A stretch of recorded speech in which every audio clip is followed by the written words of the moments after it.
हाय राम, कैसी ये बेशरम बेटियां हैं। सुबह माँ मरी है और इन्हें खाने की पड़ी है। जा जाकर पानी पी ले और सो जा, खाने को कुछ भी नहीं है।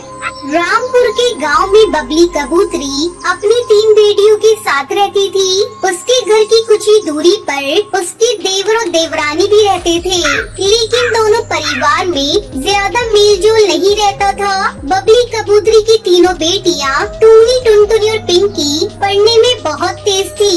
एक दिन टुनटुनी चिड़िया अपने हाथों में अखबार लिए घर आती है। मम्मी ये देखो, मेरा 10वीं का रिजल्ट आ गया, मैं फर्स्ट आई हूँ। ये तो बहुत खुशी की बात है। कल हम सभी मंदिर जाकर भगवान को प्रसाद चढ़ाएंगे। अगले दिन सुबह सुबह बबली कबूतरी अपनी तीनों बेटियों के साथ मंदिर जाती है, लेकिन रास्ते में बबली कबूतरी का एक्सीडेंट हो जाता है।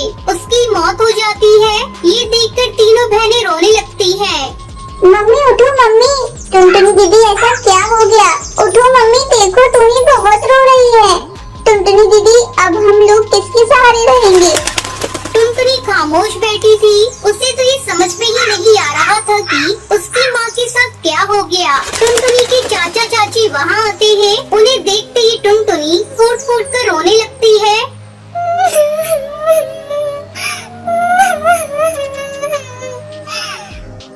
अब रोने से कुछ नहीं होने वाला बच्चों। तुम्हारी माँ अब वापस लौटकर नहीं आएगी। आज से हम दोनों ही तुम्हारे माँ बाप हैं। तुम सब अब हमारे साथ मेरे घर में रहोगी। कड़कनाथ सेठ तीनों बच्चियों को अपने घर लेकर आता है। टुनटुनी दीदी मुझे बहुत जोरों से भूख लगी है। तो रुक, मैं अभी चाची से कुछ मांग कर लाती हूँ। टुनटुनी चिड़िया अपनी चाची सुंदरी कौवी के पास जाती है। चाची कुछ खाने को है तो दे दो, मेरी दोनों बहनों को भूख लगी है। हमने सुबह से कुछ भी नहीं खाया है।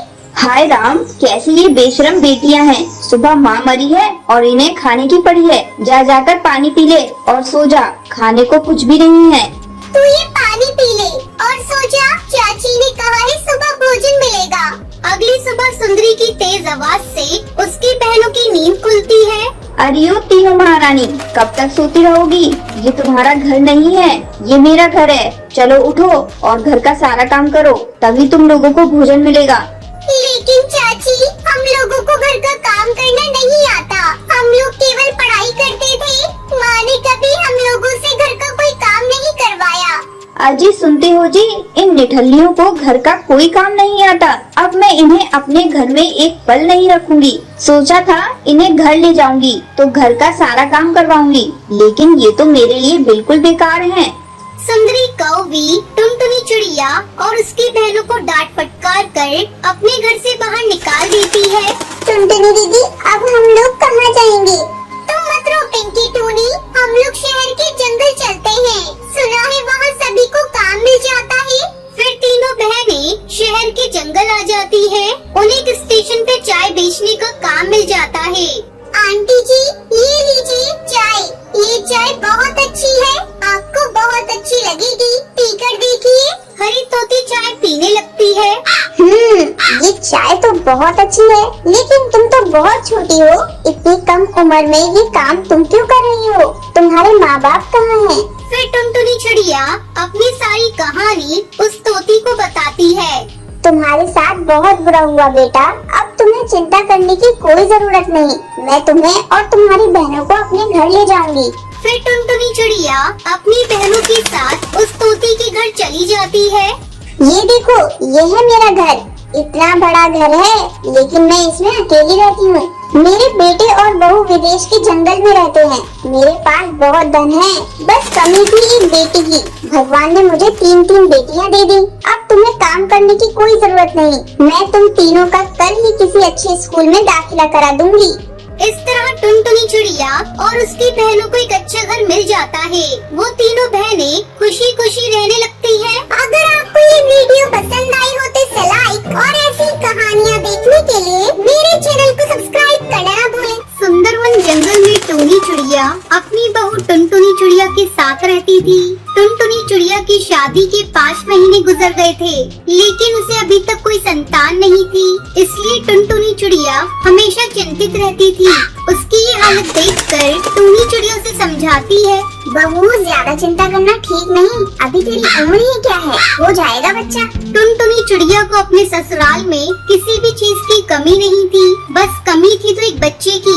इस तरह 2 महीने गुजर गए। एक दिन टुनटुनी चिड़िया अपने पति बंटी कबूतर को बताती है, सुन रही हो जी, भगवान ने हमारी विनती सुन ली, मैं माँ बनने वाली हूँ। टुनटुनी चिड़िया की माँ बनने की खबर सुनकर बंटी कबूतर बहुत खुश हो जाता है। उन दोनों की ये बातें टूनी चिड़िया सुन लेती है। वो टुनटुनी चिड़िया के पास आकर कहती है, बहू ऐसी हालत में तुझे बहुत सावधानी बरतनी होगी। अब से तू बस आराम करना, घर के सारे कामकाज मैं कर लूंगी। वैसे भी इतने दिन बाद ये खुशी हमें मिली है।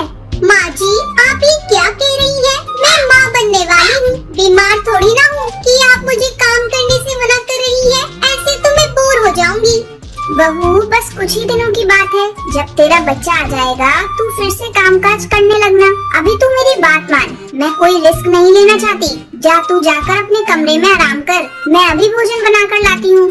इस तरह कुछ दिन गुजर गए। एक दिन टुनटुनी चिड़िया के पेट में बहुत जोरों से दर्द होने लगता है। वो चिल्लाने लगती है, माँ जी मेरे पेट में बहुत जोरों से दर्द हो रहा है, मुझे कोई दवा दीजिए, मुझसे दर्द सहन नहीं हो रहा है। टुनटुनी चिड़िया लगातार चीखे जा रही थी। टुनटुनी चिड़िया की ऐसी हालत देखकर उसकी सांस घबरा जाती है। वो अपने बेटे बंटी कबूतर को फोन करके बुलाती है, बेटा जल्दी यहाँ आकर देख टुनटुनी चिड़िया को क्या हुआ। बंटी कबूतर जल्दी घर आता है और टुनटुनी चिड़िया को लेकर डॉक्टर बुलबुल के पास जाता है। टुनटुनी चिड़िया की हालत को देखकर डॉक्टर बुलबुल उसे अपने अस्पताल में तुरंत भर्ती कर लेती है। उस समय भी टुनटुनी दर्द से करहा रही थी। डॉक्टर बुलबुल टुनटुनी का चेकअप करती है और ये देखकर हैरान हो जाती है कि टुनटुनी के गर्भ में 10 अंडे हैं। ये बात तुरंत आकर बंटी कबूतर को बताती है। देखिए भाई साहब, आपकी पत्नी के गर्भ में 1-2 नहीं बल्कि 10 अंडे हैं और एक साथ इतने अंडे होने की वजह से उनके पेट में दर्द शुरू हुआ है। घबराने की कोई जरूरत नहीं, मैं आपको ये दवाइयाँ लिख कर देती हूँ, आप इन्हें समय से देते रहिएगा। बंटी कबूतर अपनी पत्नी को लेकर घर आता है और अपनी माँ को बताता है, माँ खुशियाँ मनाओ, मिठाइयाँ बांटो। अब टुनटुनी चिड़िया 10 बच्चों की माँ बनने वाली है और आप 10 बच्चों की दादी। माँ भगवान ने हमें एक साथ बहुत सारी खुशियाँ दे दी।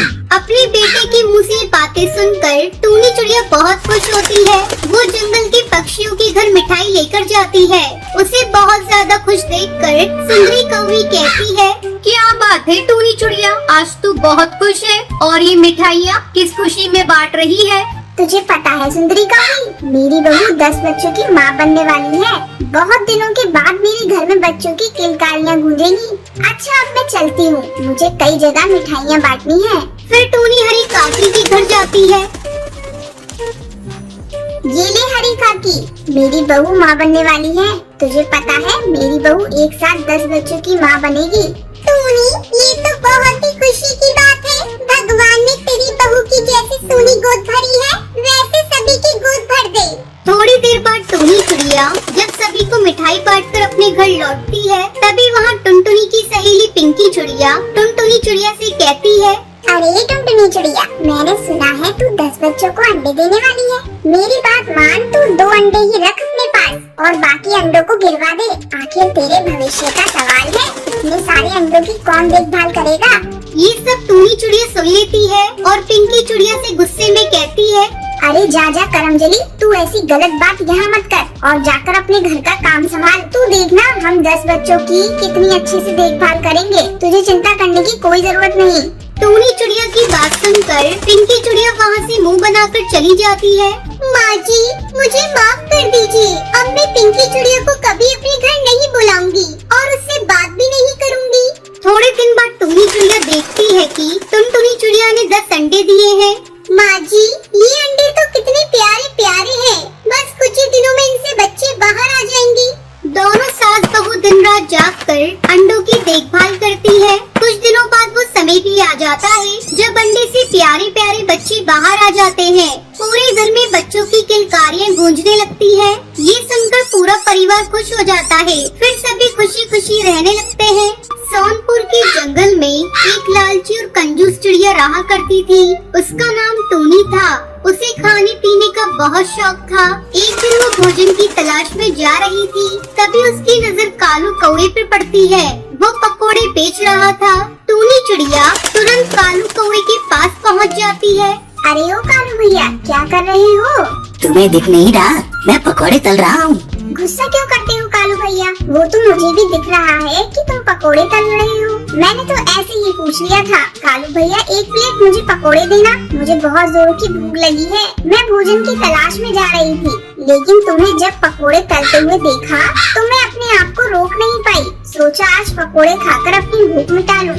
ठीक है, मैं अभी तुम्हें पकोड़े देता हूँ। फिर कालू कौवा टूनी चिड़िया को पकोड़े देता है। सारे पकोड़े खाने के बाद टूनी चिड़िया सोचने लगती है, कालू कौवे को देने के लिए मेरे पास तो पैसे ही नहीं हैं। मुझे कोई नाटक करना होगा जिससे मुझे कालू कौवे को पैसे देने नहीं पड़ेंगे।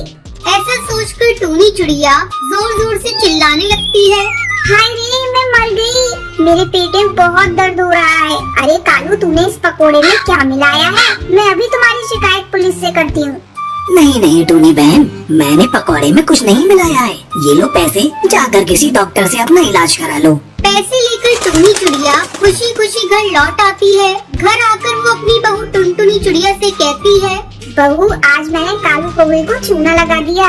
माँ जी, आप ये सब ठीक नहीं कर रही है। रोज किसी न किसी की दुकान पर जाकर फ्री में खाती है। ये अच्छी बात नहीं। अगर आपके साथ कोई ऐसा करेगा तो आपको कैसा लगेगा? अरे ओ ज्ञान की देवी, अब ये ज्ञान देना छोड़ और जाकर अपना काम कर। मेरा पेट तो भर चुका है, मैं तो चली आराम करने। टुनटुनी नेक चिड़िया थी। उसे अपनी सास की आदत बिल्कुल अच्छी नहीं लगती थी। वो अपनी सास को समझाने का बहुत प्रयास करती, लेकिन उसकी सास समझने को तैयार ही नहीं थी। एक दिन की बात है, टूनी चिड़िया की सहेली हरी तोती उसके घर आती है और उससे कहती है, टूनी, ये ले फल और मिठाइयाँ। मेरे बेटे ने विदेशी चिड़िया से शादी कर ली है और कभी मौका मिलेगा तो मेरी बहू से मिलने जरूर आना। अब मैं चलती हूँ, मेरे घर पे बहुत सारे काम पड़े हैं। इतना कहकर हरी तोती वहाँ से चली जाती है। हरी तोती के जाने के बाद टूनी चिड़िया फल और मिठाइयों को खाने लगती है। थोड़ी ही देर में वो सारे फल और मिठाइयों को खा लेती है। ये फल और मिठाइयाँ तो बहुत ही स्वादिष्ट थी।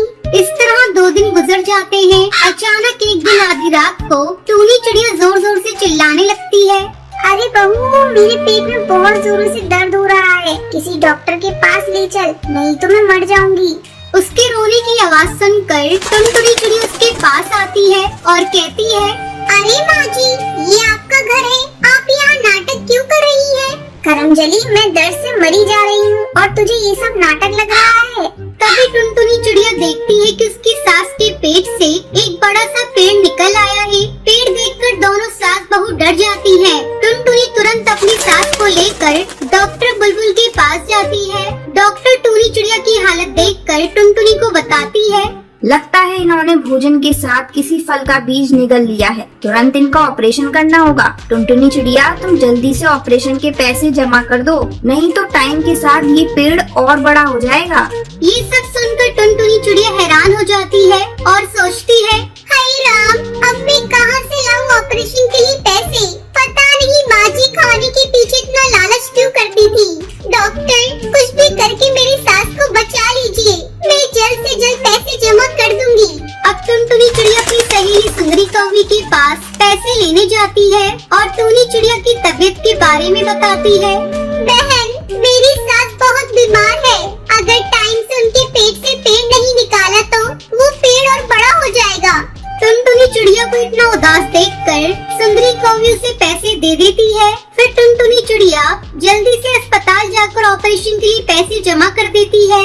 तभी डॉक्टर बुलबुल टूनी चिड़िया को ऑपरेशन करती है और जड़ के साथ उस पेड़ को बाहर निकाल देती है। कुछ दिनों बाद टूनी चिड़िया स्वस्थ हो जाती है और फिर खाने के लिए लालच करना छोड़ देती है और टुनटुनी चिड़िया से कहती है, बहू, मुझे माफ कर दियो। मेरी वजह से तूने बहुत परेशानी उठाई। मैं दोबारा किसी को खाने के लिए परेशान नहीं करूँगी। तभी से टूनी चिड़िया खुशी खुशी अपने परिवार के साथ रहने लगती है। पानी की आपूर्ति के लिए सिर्फ लकड़ी की हैंडपंप था जो काफी सालों पुराना था। जंगल के सभी पक्षी उसी हैंडपंप से पानी भरकर अपनी रोजाना की जरूरतों को पूरा करते थे। पर रात में हैंडपंप के पास कोई नहीं जाता था। रात में हैंडपंप से भूतिया टोनी चिड़िया की आत्मा और उसका पति टुन्नू बाहर निकलकर बातें करते थे। ये चालाक जंगल वाले इतनी आसानी से बाहर नहीं निकलेंगे।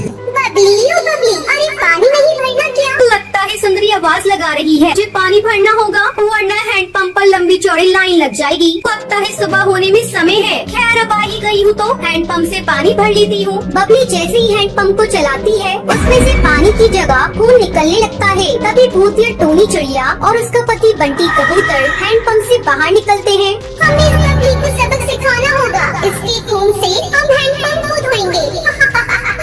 फिर भूतिया टोनी चिड़िया की आत्मा बबली को मार कर उसकी गर्दन काट देती है। उसे गायब हो जा कड़कनाथ जंगल के पास के घर के अंदर चला गया। ये तो भूतिया चिड़िया के बास का घर है। देखते हैं अंदर क्या हो रहा है। हाँ, एक चिड़िया पुतले को पकड़कर जादू टोना कर रही थी। रुक जाओ चिड़िया। नहीं रुकूंगी, इससे बदला लिए बगैर नहीं रुकूंगी। कई सालों पहले हम भी इसी जंगल में रहते थे। आज जिस घर में ये पक्षी रह रहा है वो हमारा घर था। मैंने घर को खरीदना चाहा, मेरी माँ ने इसे मना कर दिया। घर को पाने के लालच में इस पक्षी ने षड्यंत्र रचा। हमारे घर में जादू टोने का सामान छुपाया और जंगल वालों को इकट्ठा किया और हम पर जादू टोने करने का इल्जाम लगा दिया। जंगल वालों ने पत्थर मार मार कर मुझे और मेरी माँ को जंगल से निकाल दिया। सालों पहले उन्होंने जहर खाकर अपनी जान ले ली और मैं अपनी माँ की ये हालत देख नहीं पाई और मैंने उनके साथ ही अपनी जिंदगी खत्म कर दी। तेरे साथ जो हुआ वो गलत हुआ। अगर तुम्हें वो घर चाहिए तो ले लो। मुझे वो घर नहीं चाहिए, लेकिन अब तेरा पति भी नहीं बचेगा। जिंदगी भर वो पागलों की तरह जंगल भर में घूमेगा। मेरा बदला पूरा। घर पर बैठकर मूवी देख रहा होता है तभी उसके घर की लाइट चली जाती है। वो रूम में मोमबत्ती जलाता है तभी उसके बीच एक साया दिखता है। भूतिया टोनी चिड़िया बंटी का गला पकड़ लेती है और उसके मुंह पर पानी डाल देती है। बंटी झटपटाकर चिल्लाता है बचाओ बचाओ। तभी वो चिड़िया वहाँ से गायब हो जाती है। फिर बंटी बाथरूम में जैसे ही अपना चेहरा शीशे में देखता है तो सामने भूतिया टोनी चिड़िया हंस रही थी। बंटी भागता हुआ कालू कौवे के घर जाता है। क्या हुआ, तुम इतने घबराए हुए क्यों हो? भूतिया चिड़िया की आत्मा ने मुझे शीशे में खींचने की कोशिश की। मैं किसी तरह खुद को बचाकर वहाँ से भाग कर आया हूँ। कोई तो है जो हमें मारने की कोशिश कर रहा है। यहाँ से कहीं दूर भाग जाते हैं। और अपना सामान बांध ही रही होते हैं कि कहाँ जा रही हो दोनों? इतनी आसानी से थोड़ी जाने दूंगी। अनु तुम, हमने तुम्हारा क्या बिगाड़ा है? इतनी जल्दी भूल गई? मैं वो टोनी हूँ जो 1000 बार तुम्हारे पास पुल के कमजोर होने की शिकायत लेकर आई थी। तुम्हारे लालच की वजह से तुमने जंगल के कितने घरों को बर्बाद कर दिया और बाढ़ में खुद बचकर भाग गई। लेकिन मैं तुम दोनों को मार। बस आकर बस स्टॉप पर रुकती है जिससे चिड़िया के भेष में भूतिया चिड़िया की आत्मा चला रही होती है और भूतिया कंडक्टर उसमें टिकट काट रहा होता है। तभी बंटी बस में चढ़ते हुए बोलता है, अरे ये बस इतनी खाली क्यों है? भाई इस बस में एक भी पक्षी नजर नहीं आ रहा। चलो अच्छा ही है कि बस में भीड़ भाड़ नहीं है। अब मैं आराम से बैठकर जा सकता हूँ। जिसके बाद बंटी सीट पर बैठ जाता है। जैसे ही बंटी बैठता है तभी वो बस एक पुरानी खंडर बस में बदल जाती है। तभी टुन्नू चिड़ा की आत्मा बोलती है, इस बस में ये तुम्हारी आखिरी यात्रा है, क्योंकि आज के बाद फिर तुम कभी यात्रा करने के लिए जिंदा नहीं बचोगे। तभी ड्राइवर भूतिया टोनी चिड़िया की आत्मा वहाँ पर आती है और बंटी कबूतर को मार देती है। ऐसे एक शाम की बात है। उस शाम एक बूढ़ी कबूतरी अपने पोते राजू के साथ बस स्टॉप पर बस का इंतजार कर रही थी कि अभी हॉर्न बजाते हुए बस वहाँ पर रुक जाती है। जिसके बाद राजू और उसकी दादी बस में चढ़ जाते हैं। बेटा राजू, मुझे इस बस का आवाज तो कुछ सही नहीं लग रहा। नारियल पानी ले लो, ताजी ताजी मलाई वाली नारियल पानी। चिड़िया की आवाज सुनकर उसके पास दो पक्षी नारियल पानी पीने आते हैं। जरा सुनिए, हमें पीने के लिए 2 नारियल पानी दे दीजिए। तभी भूतिया टोनी चिड़िया की आत्मा उन्हें पीने के लिए नारियल पानी दे देती है। यार टुन्नू, इस नारियल का पानी का स्वाद कितना अच्छा है। आज से पहले मैंने इतना टेस्टी नारियल पानी कभी नहीं पिया। सही कहा, क्योंकि इस नारियल का पानी कोई साधारण पानी नहीं है। ये कोई नारियल पानी है और अब तुम इसे पीकर मेरे वश में होने वाले हो। दोनों नारियल पानी पीकर वहाँ से चले जाते हैं। रात को वो लोग सो रहे होते हैं। तभी उन दोनों की आंखें खुलती हैं। वो उड़ते हुए नदी किनारे पहुँच जाते हैं जहाँ उन्होंने नारियल पानी पिया था। वहीं पर भूतिया टोनी चिड़िया की आत्मा भी उनका इंतजार कर रही होती है। आ जाओ मेरे प्यारे शिकार, मेरे पास आओ। मेरे हाथ से मरकर अपनी जिंदगी से छुटकारा पाओ। जिसके बाद भूतिया टोनी चिड़िया की आत्मा उनका गला काट कर उन्हें मार देती है।